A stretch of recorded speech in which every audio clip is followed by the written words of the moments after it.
আসসালামু আলাইকুম আমার প্রিয় ভাই ও বোনেরা যারা আমাকে ফলো করছেন এতদিন ধরে, ইভেন যারা আমার সাথে আছেন, আপনারা কিন্তু সবাই জেনে গেছেন যে এটা হচ্ছে আমার ঘের। অ্যান্ড আমার এই ঘেরে কাজ চলমান আছে, আর ঘরের কাজ হচ্ছে এখন রানিং চলতেছে।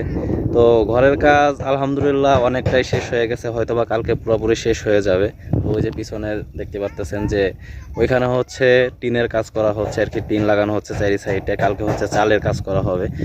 দেন হচ্ছে এই যে এখানে এই যে ওয়াশরুমের জন্য একটা ইয়া করা হয়েছে আর কি, এটা দিয়ে আর কি ওয়াশরুম বানাবে। আর এখানে বাদ বাকি আর কি টিনের কাজ করা হচ্ছে, কালকে চাল ধরবে। আর এখানে আরও কাজ বাকি আছে আর কি ঘেরের মধ্যে, সেটা হচ্ছে এই সাইডে। মানে এখানে হচ্ছে আর কি একটু আমাদের ভুলের কারণে গর্তটা একটু বেশি হয়ে গেছে।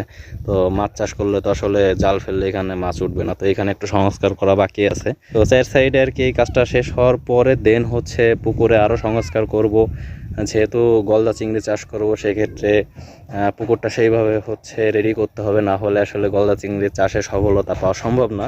সো আশা করব আপনারা সকলেই আমার সাথে থেকে আমার যত ভিডিও আছে সমস্ত ভিডিও ফলো করে অন্তত কোনো কিছু শিখতে পারেন, অথবা বাস্তব জীবন কি সেটা বুঝতে পারেন। আশা করব সকলে আমার সাথে থাকবেন এবং আমাকে সাপোর্ট করবেন।